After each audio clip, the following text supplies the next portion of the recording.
Throughout Jamaica, our great athletes are loved and celebrated. Bolt, Asafa, VCB, and Shelly-Ann, along with their illustrious colleagues, are household names.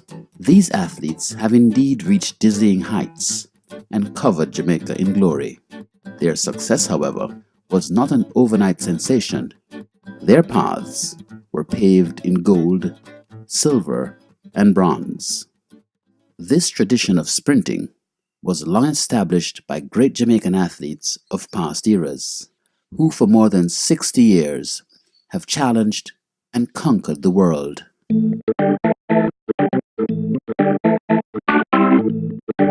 Since 1948, the Olympic Games have been the happy hunting grounds of many Jamaican sprinters. They have also been the scenes of great heartbreak for many others. This is a story of heartbreak and of triumph, of defeat and determination. This is the story of Herb McKinley, one of the greatest quarter-milers to have graced an Olympic track. Herbert Henry McKinley was born on July 10, 1922, in the parish of Clarendon. His father, a doctor, wanted Herb to follow in his footsteps. Herb's mother, however, wanted him to be a violinist, and at the age of 12, sent him to music lessons 2.5 miles away from home. Rather than wait for a bus, Herb got there faster by running. Later on, Herb was sent to Calabar High School, a Baptist institution where he excelled at track. This venerable high school is celebrating its centenary in 2012. And this first master saw me one day and called me, asked me my name, and I told him. And he says, if I'm on the track team, I told him no. He says, why don't you come out and we teach you to run? So I told him, I said, it's all right, sir. I know how to run already. And he says, no, we want you to be on the team. But I don't know, I guess I wasn't enamored with it, with the idea. Mm-hmm. And I didn't go out for about 3 weeks or so. And apparently told the headmaster, Dr. Gernus King. Dr. King was the man who motivated me, not only to run, but to be aware that I'm not alone, that I should belong to something, my family, my school. And for the first time, I thought about Jamaica. Jamaica to me then was just a word. Mm-hmm. Believe me, it was just a word. And it was colonial Jamaica. Yes. So, in fact, I never thought much of it because what I knew then was that Jamaica belonged to England. Most successful Jamaican athletes dominated their events at high school championships. Herb McKinley won only once, the 400 meters, in his final year. That performance, no doubt, won him a scholarship to Boston College, the first Jamaican athlete to be awarded a scholarship to an American university. Going back to when Herb had come up to Penn's with University of Illinois, he transferred from Boston College out to Illinois with the coach Leo Johnson. And they came in 1946, and Herb anchored winning relay teams in the 4x1, the 4x2, and the 4x4. And then the next year, Herb was trying for an unprecedented 5 relay championships. And again, they won the 4x1 and the 4x2. He ran the leadoff leg on the distance medley, the leadoff quarter-mile leg. Then on the last day, he ran both the sprint medley, the leadoff 440, and was also anchoring the 4x4. Herb came away that day with 3 watches and 2 silver medals. Herb was a superstar athlete at Illinois University, known in American newspapers by monikers including the Brown Blur and the West Indian Typhoon. His rare combination of speed and endurance made Herb a favorite of American track and field fans. Herb's time at Illinois would teach him lessons that would serve him well in the future. United States battle with McKinley and Wint of The Jamaica. year was 1948. The scene, the London Olympics. These were the first games since the English capital was ravaged by the Second World War. Arthur Wint, a resident in Britain, having served in the RAF during the war, and Herb McKinley were Jamaica's hopefuls for medals. At that time, Herb was running principally the quarter-mile distance, 400 yards, 400 meters, and of course it was meters in the Olympics. He arrived there as favorite son, having had many records, world records, 400 meters, 300 meters, 400 yards. Herb was known for a fast start to the quarter mile, and he told a reporter confidently, "Once I'm in the lead at the top of the home stretch, no man in the world can beat me." Arthur Wint won gold, hipping the favorite McKinley in the first of several Olympic heartbreaks for Herb. Wint also ran a close second in the 800 meters to the American legend Mal Whitfield. Jamaica's 4x400 relay team, although strong, was not favored to win the event. Along with Wint and McKinley, the team comprised George Roden, also a student in the US, and Leslie Lang, a specialist at the 100 and 200 meters. Running the third leg, Wint got the baton 20 meters behind the Americans and began to close fast on the leader. As he rounded the final bend, Wint pulled up with a hamstring injury. The 4x400 meter relay, I'll never forget. It was almost Jamaica's day. We were doing very well, almost in the ascendancy. Herb was waiting to get the baton from Arthur. And Arthur, as you know, was a favorite son of the English sporting public because he lived in England for a long time and was still resident there. Arthur was coming around and everyone was focused on him, and he began to fall back. Eventually stretched his thigh out and fell to the ground. Herb was waiting, looking back, as if he would thought that Arthur would get up and start running again. But this was not to be so.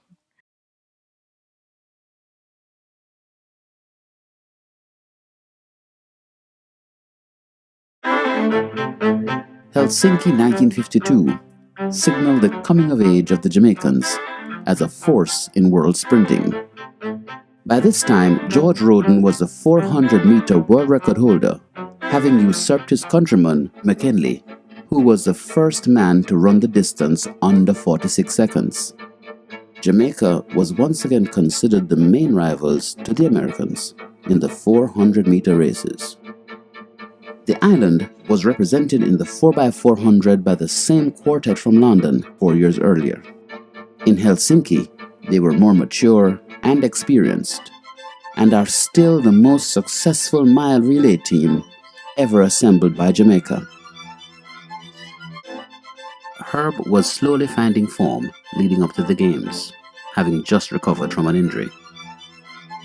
His main rivals were America's Mal Whitfield and his countrymen Roden and Wint. The Americans, however, boasted a strong quartet for the 4x4 relay and were favored to win. Herb was a super athlete. He transformed the 400 meters from a middle distance to a sprint event.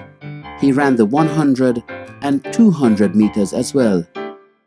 To this day, Herb McKinley is the only human being to reach the Olympic finals in all three sprint events. In one of the most controversial photo finishes in Olympic history, Herb McKinley and Lindy Remigino of America clocked the same time in the 100 meters. The gold was awarded to Remigino. McKinley had to settle for silver.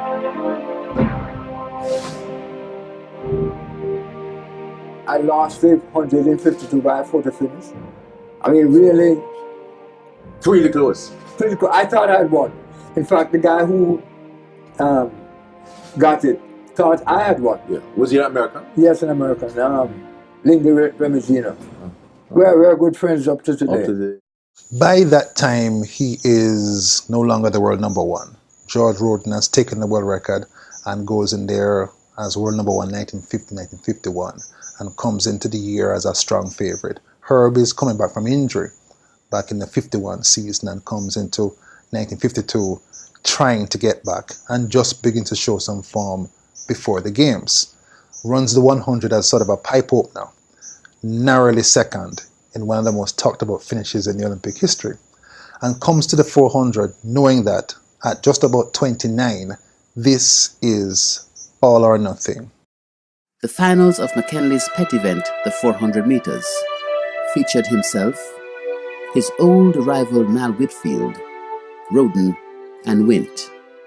McKinley adjusted his strategy of going out fast. He laid back, opting for a late kick, and chased Roden to the finish line. Both runners were given the same time. Roden gold. McKinley once again silver. Herb McKinley cried. He had tried his hardest and had failed to accomplish his desired goal. He lamented, "Now I'll never win a gold medal." Herb was hurt but not defeated. A last opportunity for Olympic gold presented itself in the 4x400 relay. The Americans were favored to win. Only the Jamaicans could upset them. A Jamaican victory was unlikely, and Herb's history of near misses at the Olympics must have haunted the team. The Americans led the race by more than 12 meters when Herb got the baton on the third leg. He almost panicked, but suddenly remembered some advice from his coach at Illinois when faced with a similar situation. We were about 13 meters behind, far away. And I remember taking the baton and I said, oh my God, they're going to blame me. I don't know why, but I just didn't figure, it didn't seem possible. I took off like I was. Yes. And then I heard a voice. I heard the voice of my coach at something that happened 5 years before. What? When Mal Whitfield had beat me in a race that he shouldn't have, and I was very upset. He says, never mind. Next time, a little at a time. Yeah. And I was gone about 40 yards when Came to you. the words came to me, a little at a time. And I just relaxed, but I was still running fast. Yes. And then suddenly, in the middle of the last straightaway, I heard the people roaring. And I suddenly became aware of, can't remember his name, in front of me. Mm-hmm. And he was almost like I could touch him. And I really started to run then. Yes. I passed him just before the tape and gave Roden 1 yard. And we won by the 1 meter, we won by the meter. Herb ran a blistering leg of 44.6 seconds, unheard of at that time and still a good time today. One of the things that happens with track is that the number is just a number. We look at the number and say, well, they ran 46.52, so they're slower than we are now.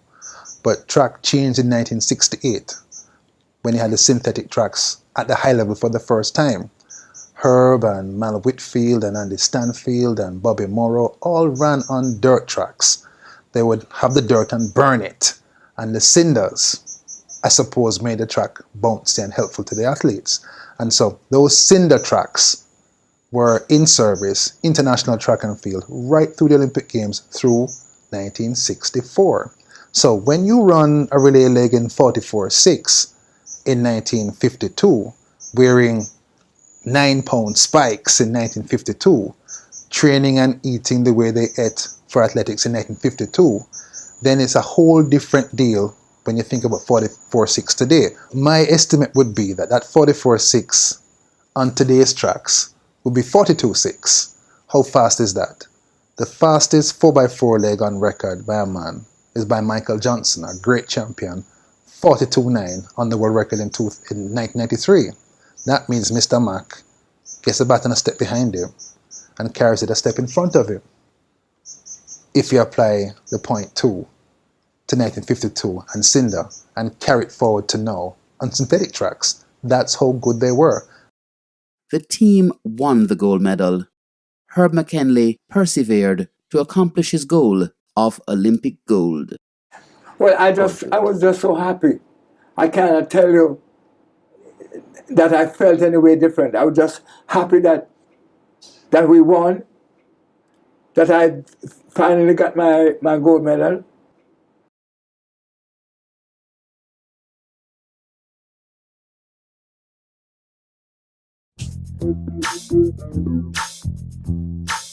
Herb McKinley's amateur career ended in 1953 when he joined the professional sprint circuit in Australia. He received travel expenses, $22 a week in spending money, and when the 6-month season ended, a $1,500 guarantee. He also won $3,000 in prize money. The track and field world was at Herb's feet. He was internationally respected and extremely popular. Yet Herb McKinley chose to return to Jamaica. Herb was Jamaica's national coach from 1954 to 1973 and later served as the president of the Jamaica Amateur Athletic Association. He led a program that produced the international stars Lennox Miller, Donald Quarry, and Merlin Ottey, to name a few. By the 1970s, 60 to 100 Jamaican student athletes were receiving scholarships to American colleges every year. Track in Jamaica, for every athlete, is a passage to the United States. It is a passage to higher education. And Herb McKinley opened the door for that. He not only got scholarships for Calabar boys, but every school, male or female, Mr. McKinley sent more people off on scholarship than any other single person in Jamaica. And I would say to you, the world. Because from the 60s onwards, the 60s to the 80s, Jamaicans were in high demand. And Mr. McKinley was instrumental in helping people to prepare paperwork, opening doors at the U.S. Embassy, speaking, jumping on the telephone and calling persons and saying to coaches, prospective coaches, that this person is a good person and that Herb McKinley, guarantees it. In 1964, McKinley entered Kingston College to compete at the Penn Relays. This was the first time for a Jamaican high school team. Now, almost 30 Jamaican high schools send more than 400 boys and girls a year to this meet. Jamaican schools have consistently won almost half of Penn's relays for high school boys and more than half for the girls.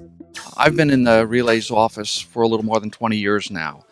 And what I've noticed is that whenever he would come into the office, we would have work study students who often didn't know much about track, certainly not about track history. But Herb would walk in and they'd all be quiet. And when he'd finally leave, somebody would say, who was that? And they weren't like that with other coaches or other people who would walk into the office. But there was something about Herb that just inspired this sense of awe, that everybody knew he was someone, even if they didn't know who. And then you'd sit there and explain to them that this is the person who made Jamaican track and field. This was the person, the king of the sport. The old boys of Calabar High School thought it fit to honor this giant on the 90th anniversary of his birth. The ceremony was attended by a number of notable old boys, including former Prime Minister P.J. Patterson and Mike Fennell, 2010 Commonwealth Games Federation President and President of the Jamaica Olympic Association. A plaque was unveiled by the Minister of Sport to commemorate the accomplishments of this great man. When I travel around the globe, and I've done quite a bit of that, all you hear is people asking you, even children today, who was this great Herb McKinley? His reputation in Europe, particularly in Finland, of course, is larger than life. And there are people today who reminisce about his exploits in 1952. One of my highlights is this medal here, the Order of Jamaica. Yes. That was... it's the highest one aside from the Order of Merit, yes. No, it's not the highest, but this is the Order of Jamaica. It's, I think, the third. Third highest, yes. You have the Order of the Nation, Order of Merit. And although it came from the government, in my eyes, it came from the people of Jamaica. In the days when it was not as difficult to get a US visa, and some of our athletes needed a visa. And I saw him in front of a consul general, and after he dropped a tear or two, the visa, 10-year visa, was stamped in the passport immediately. He was fantastic with that. A lot of people don't know some of the other sides of him. Just last Saturday, we laid George Carr to rest. George Carr had been struggling with illness for many, many years. And despite the fact of his great exploits, George was not able to contribute as much as he wanted to. And he wanted to, but he couldn't. But there was no function that Herb didn't go across to Hellshire to pick him up and bring him to that function and take him back. So it's not those the future. Herb was a person that was responsible for getting George a scholarship to Illinois University, where he did very well. Vast array of talk to people that think about money. Yes. You can get money. You can get money if you work for it. And in the amount that you envision that you're capable of doing. Yes. Because no matter how much money you accumulate, you can only spend so much in a lifetime. That's true. And, you know, I was telling, there are a lot of people think that I have a lot of money. And I said, no. Because you drive a Benz. Yeah. I said, no. I'm a rich man, though. And they said, but how you don't? And he said, I said, I'm rich in memories. Rich in memories. I cannot buy those. So when we celebrate the achievements of our athletes, spare a thought for the greats of the past. People like Herb McKinley, who dedicated their lives to the sport. Herb not only performed on the track, but later coached and mentored many athletes. His influence, prestige, and love of the sport made it possible for Jamaica to be so powerful today. Long live the memory of Herb McKinley, one of the pillars on which Jamaican track and field is built.